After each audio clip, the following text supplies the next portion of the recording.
секојдневно повикувам, секојдневно предупредувам, секојдневно молам. Ги молам граѓаните да бидат внимателни со своето поведение, да не предизвикат пожар. Секој ден нагласувам дека е доволна само искра да настане вистинска катастрофа. Овде покрај реката Треска, во нејзина непосредна близина, гледаме огниште за скара. Погледнете го ова. Погледнете, а ова сува трева. Погледнете. Погледнете го овој куп суви гранки, кои што директно водат во блиската шума. Ова е рецепт за катастрофа. Дали треба да се запали ова приубава шума за некој да му проработи совеста? Ова е крајно несовесно однесување, крајно сум разочаран на сите повици кои што ги упатуваме.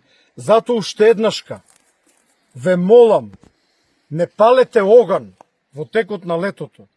Доволно е само искра да настане катастрофа.